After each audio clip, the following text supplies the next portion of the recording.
Hello and welcome back to the channel. In this video we will cover the first inquiry question of the carbon cycle topic. We will cover how most global carbon is stored in terrestrial stores, the biological processes that sequester carbon on land and in the oceans over shorter timescales, and the importance of a balanced carbon cycle. We will also explore how human activities are increasingly influencing this cycle. The carbon cycle is one of Earth's most important biogeochemical processes, playing a fundamental role in regulating the planet's climate and supporting life. Carbon is an essential element, found in all living organisms and in key environmental stores. The carbon cycle involves the continuous movement of carbon through different Earth systems, namely the atmosphere, biosphere, hydrosphere, and lithosphere. This cycle helps regulate the concentration of carbon in the atmosphere, maintaining a delicate balance that influences global temperatures and ecosystems. The carbon cycle refers to the movement of carbon in its various forms between different Earth systems. These systems include the atmosphere, air, the biosphere, living organisms, the hydrosphere, oceans and water bodies, and the lithosphere, Earth's crust, including rocks and fossil fuels. In the carbon cycle, carbon exists in different chemical forms, including carbon dioxide, methane, and organic carbon.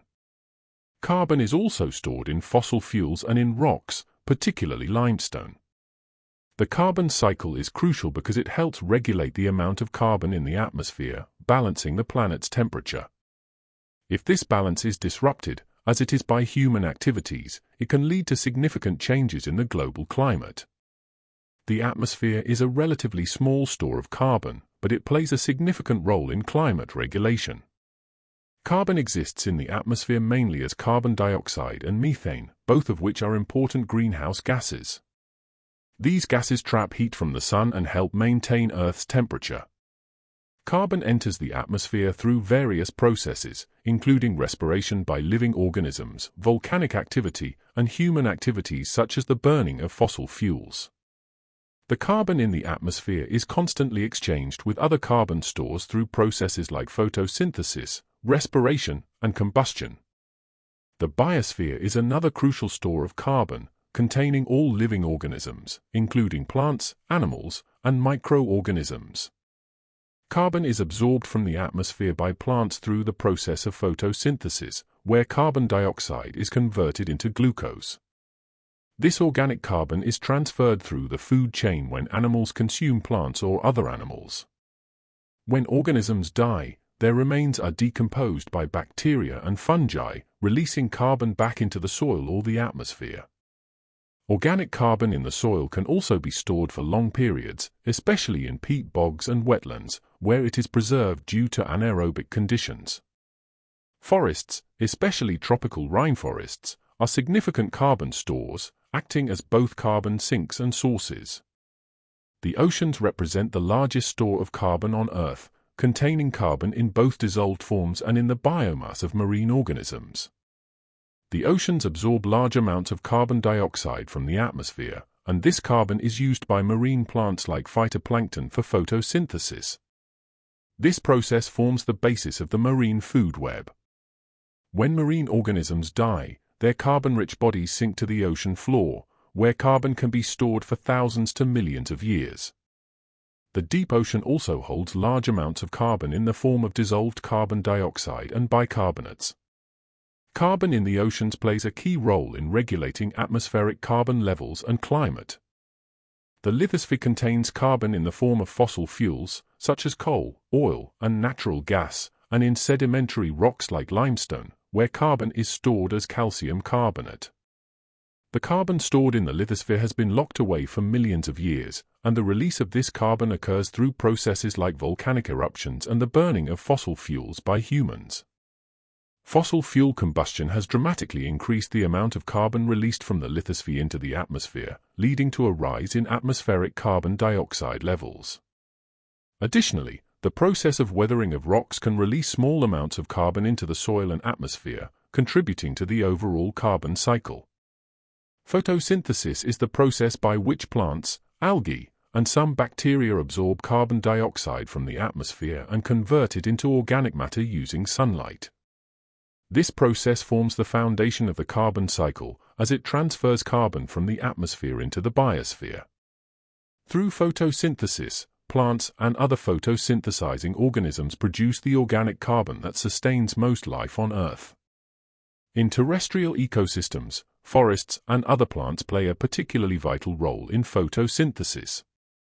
Marine ecosystems, especially phytoplankton, also contribute significantly to global carbon sequestration. Respiration is the reverse of photosynthesis. It occurs in both plants and animals, where organic carbon, such as glucose, is broken down to release energy. This process releases carbon dioxide back into the atmosphere as a byproduct. Respiration is a continuous process in living organisms, and it contributes to the movement of carbon from the biosphere back into the atmosphere. When plants and animals die, decomposition by bacteria, fungi, and other microorganisms breaks down their organic remains. This process releases carbon back into the soil as organic carbon or into the atmosphere as carbon dioxide. Decomposition is an essential part of the carbon cycle, as it ensures the recycling of carbon and the maintenance of soil fertility. Combustion is the burning of organic material, such as wood or fossil fuels, and it releases carbon into the atmosphere in the form of carbon dioxide. This process can occur naturally, such as during wildfires, or as a result of human activities, such as the burning of fossil fuels for energy.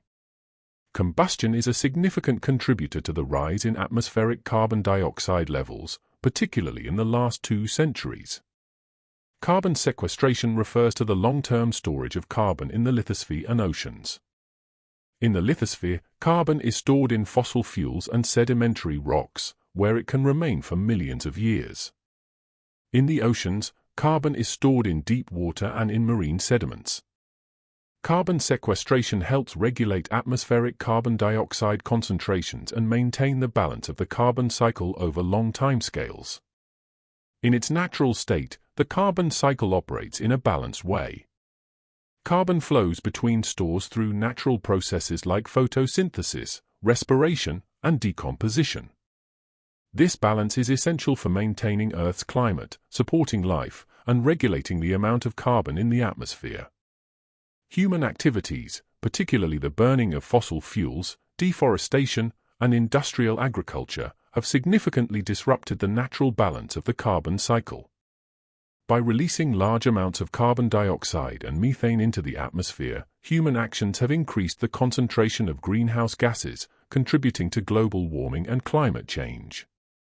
The disruption of the carbon cycle is a major driver of environmental changes, including rising global temperatures, changes in precipitation patterns, and extreme weather events. The increased concentration of carbon dioxide and other greenhouse gases in the atmosphere is causing global temperatures to rise. This effect, known as the greenhouse effect, leads to global warming, which in turn drives climate change.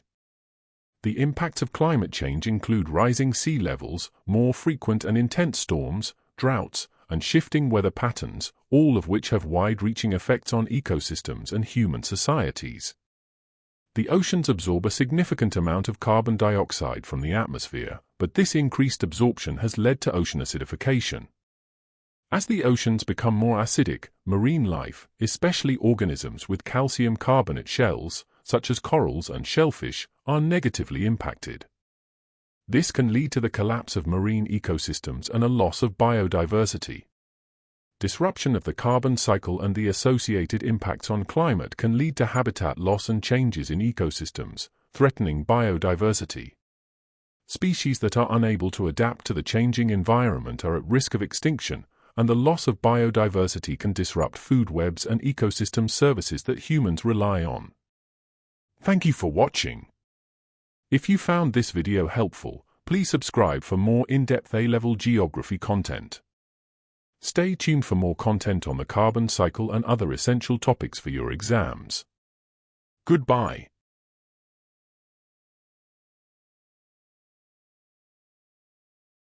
Hello and welcome back to the channel. This video is a summary of the second inquiry question of the carbon cycle topic, designed to support further in-depth revision. Let's begin. Energy is essential for the functioning of modern societies. It powers homes, industries, transport, and digital technology, and fuels economic growth and development. However, the growing demand for energy, especially in rapidly developing countries, has raised concerns about sustainability, energy security, and environmental impact. This inquiry question explores the consequences of our increasing demand for energy, focusing on the need for energy security, the reliance on fossil fuels, and the alternatives available. By examining energy consumption patterns, the role of key energy players, and the environmental and social implications of energy use, we can better understand how countries can balance energy demands with sustainability goals. Energy security is a key goal for nations around the world, as reliable access to energy resources is essential for economic stability and growth. Different countries have varying energy consumption patterns, influenced by factors such as economic development, industrialization, and available natural resources. Consumption patterns. Energy consumption is measured in terms of both per capita usage and energy use relative to a country's gross domestic product, GDP. In highly industrialized nations such as the United States and Germany, energy consumption per capita is high due to heavy reliance on energy-intensive industries. However, countries in the developing world, such as India and Sub-Saharan Africa, still have relatively low energy consumption per capita but are seeing rapid growth in demand as their economies industrialize. Energy mix. Countries also differ in their energy mix, the combination of domestic and foreign energy sources used to meet demand. Some countries, like the United States and Saudi Arabia, rely heavily on domestic fossil fuels, while others, like Japan and France, depend more on foreign energy imports or alternative sources. Energy sources are also divided into primary and secondary energy, with primary energy coming directly from natural resources, e.g., coal, oil, natural gas, and renewables, and secondary energy being produced through the conversion of primary energy sources, e.g., electricity and refined petroleum products. Countries like the UK and Germany are increasing their use of renewable energy, such as wind and solar, whereas nations like China and India are still heavily reliant on coal, leading to debates on energy security in the context of fossil fuel dependence. The ability of a country to access and consume energy resources depends on a variety of factors, including physical availability, technological capability, economic development, and environmental considerations. For example, energy-rich nations like Russia, Venezuela, and the Middle East have relatively low energy costs due to abundant fossil fuel reserves. However, the physical geography of these countries can create challenges, such as the difficulty of transporting energy from remote locations to urban centers. Technological advancements, particularly in energy extraction and transport, can increase access to energy. For example, the development of hydraulic fracturing, fracking, technology has enabled the extraction of oil and gas from previously inaccessible shale deposits in the United States. This has transformed the country into one of the world's largest energy producers. Public perception and environmental priorities. Public perception of energy production methods can also influence access to energy. For example, nuclear power may face opposition due to safety concerns, despite its low-carbon potential. Similarly, the environmental impacts of coal mining, fracking, or oil extraction can spark protests and resistance, as seen in Brazil with deforestation linked to oil exploration or in the United States with protests against pipelines and fracking operations. The role of various stakeholders in energy security is critical. These players include governments, multinational corporations, TNCs, energy organizations like the Organization of Petroleum Exporting Countries, OPEC, and consumers. National governments play a key role in ensuring energy security by creating policies that either encourage or discourage the development of certain energy sources. For example, governments may provide subsidies for fossil fuels or renewable energy, incentivize or restrict the extraction of certain resources, or impose taxes and tariffs on energy imports. TNCs and OPEC, transnational corporations, TNCs, control much of the global energy market, particularly in the oil and gas industries. These corporations are major players in determining the price of energy, as they control the extraction, refining, and distribution of energy. The Organization of Petroleum Exporting Countries, OPEC, also plays a major role in regulating global oil supply and prices. Consumers are critical in shaping energy demand through their consumption patterns. Public demand for cleaner energy alternatives or more energy-efficient technologies can drive changes in government policy and corporate strategy, as seen with the rise in electric vehicle adoption or the demand for renewable energy sources like wind and solar. Despite the growth of alternative energy sources, fossil fuels remain the dominant source of energy globally, and their continued use presents both opportunities and challenges. One of the main challenges in securing energy is the mismatch between the locations of fossil fuel supply and the regions with the highest demand. Fossil fuel reserves, such as oil, gas, and coal, are unevenly distributed around the world, with major supplies located in regions like the Middle East, Russia, and North America. On the other hand, the highest demand for energy often comes from industrialized countries in Europe, North America, and increasingly, Asia. This mismatch results in the need for complex energy pathways, such as pipelines, shipping routes, and transmission lines, to transport fossil fuels from supply regions to consumer countries. These energy pathways can be vulnerable to disruption due to political instability, natural disasters, or economic factors.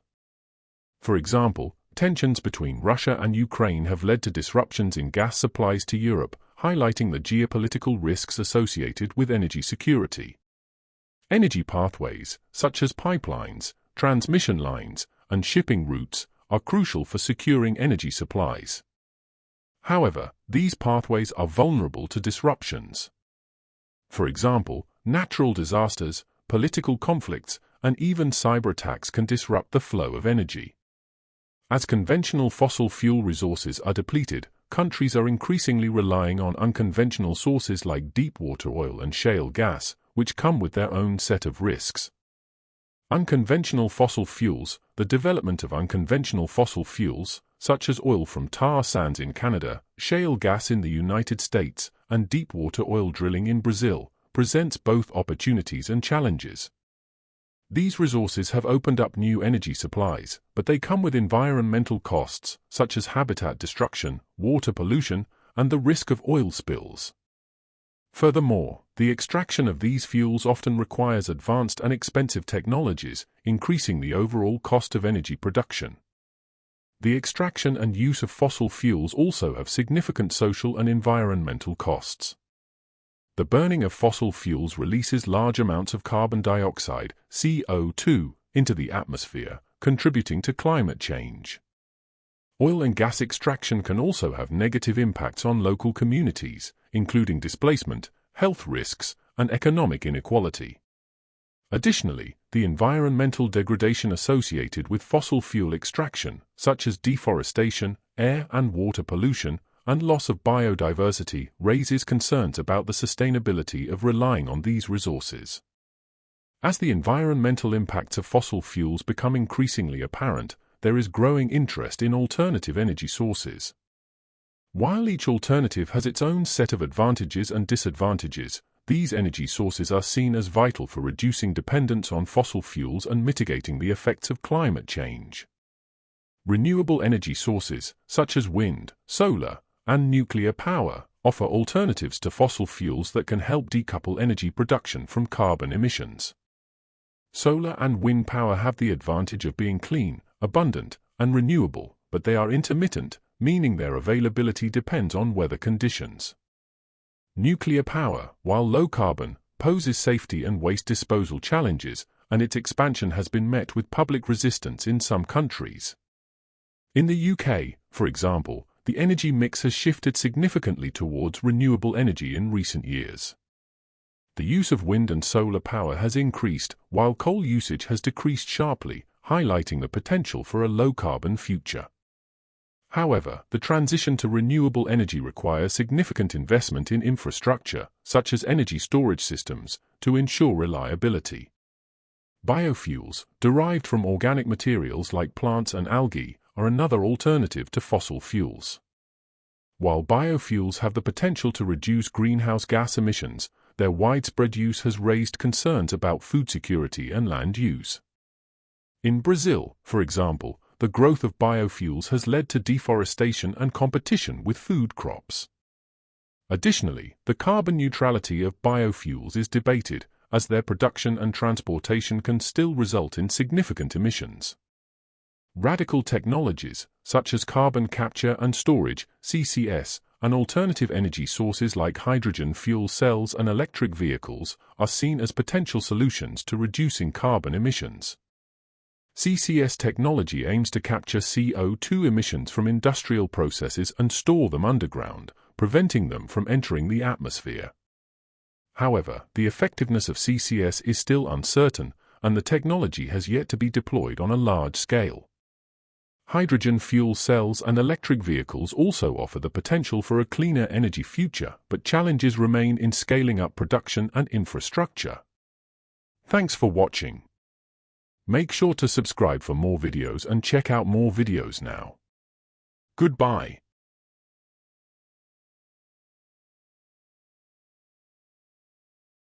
Hello and welcome back to the channel. This video is a summary of the third inquiry question of the carbon cycle topic, designed to support further in-depth revision. Let's begin. The carbon cycle plays a critical role in regulating the Earth's climate. Carbon dioxide and methane are key greenhouse gases that trap heat in the atmosphere and influence global temperatures. The natural carbon cycle involves transfers of carbon between the atmosphere, biosphere, oceans, and lithosphere. However, human activities, especially the burning of fossil fuels and deforestation, are upsetting this balance by adding vast amounts of carbon to the atmosphere.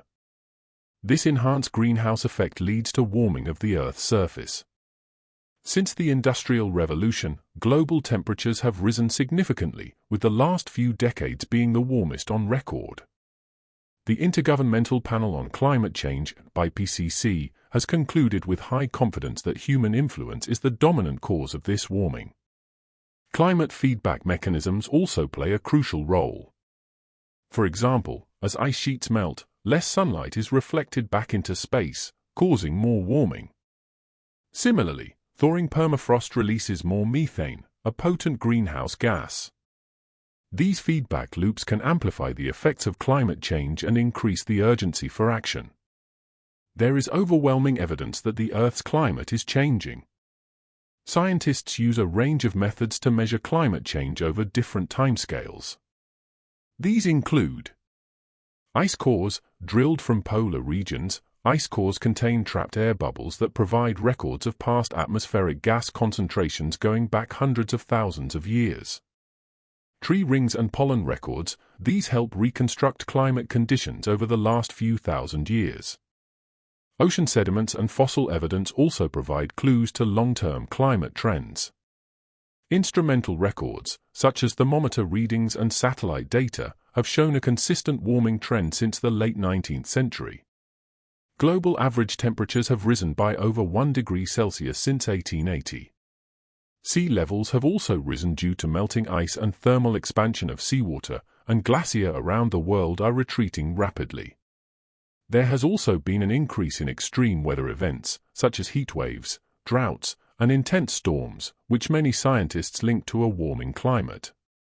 These changes align with predictions made by climate models that simulate the Earth's climate system based on varying levels of greenhouse gas emissions. Despite strong evidence for climate change, there is uncertainty in how the climate will evolve in the future. These uncertainties arise from natural variability in the climate system, including ocean currents and volcanic activity. Human responses, such as how quickly emissions are reduced and how land use changes. Climate feedback mechanisms, which are complex and not fully understood. Climate models produce a range of possible future scenarios, depending on factors such as population growth, energy use, and technological innovation. These scenarios are outlined by the IPCC as representative concentration pathways, RCPs, which project different levels of warming depending on how emissions are managed. For example, RCP 2.6 assumes strong mitigation efforts and keeps global warming below 2 degrees Celsius. RCP 8.5, on the other hand, assumes continued high emissions and predicts warming of up to 5 degrees or more by 2100. Each scenario carries different levels of risk and has varying implications for society and ecosystems. Climate change will have wide-ranging impacts across the globe, although the severity and type of impact will vary by region. Arctic amplification. The Arctic is warming at more than twice the global average. This phenomenon, known as Arctic amplification, leads to melting ice sheets, permafrost thaw, and habitat loss for species such as polar bears and walruses. The melting of Greenland's ice sheet contributes directly to sea level rise. Sea level rise, low-lying coastal regions, including major cities such as Dhaka, Jakarta, and New York, are at risk from rising sea levels. Saltwater intrusion can affect freshwater supplies, and storm surges can damage infrastructure and livelihoods. Small island nations are particularly vulnerable and may face displacement. Changing weather patterns. Climate change is altering precipitation patterns. Some regions are becoming wetter, while others experience prolonged droughts. For example, the Sahel region in Africa has experienced severe drought, affecting agriculture and water availability. Southern Europe and parts of Australia are also seeing more frequent wildfires linked to hotter, drier conditions. Ecosystems. Warming temperatures affect the distribution of species and can disrupt ecosystems. Coral reefs, such as the Great Barrier Reef, are suffering from bleaching due to rising sea temperatures. Biodiversity loss may accelerate if species cannot adapt or migrate quickly enough. Food security. Agriculture is sensitive to climate conditions. Crop yields in some areas are already declining due to heat stress and changes in rainfall. For example, maize production in parts of Africa is threatened, which could lead to malnutrition and food shortages. Water resources. Glacial retreat, especially in the Himalayas and Andes, threatens the long-term water supply of millions of people. As glaciers melt, river flows initially increase but may decline over time, reducing availability for drinking water, irrigation, and hydropower. As the risks of climate change become clearer, societies are responding in a variety of ways. Responses can be categorized into mitigation and adaptation. Mitigation refers to actions that reduce the causes of climate change, particularly by cutting greenhouse gas emissions. Key strategies include switching to renewable energy sources, such as wind, solar, and hydroelectric power. Improving energy efficiency in transport, industry, and buildings. Carbon capture and storage, which aims to trap carbon dioxide emissions and store them underground.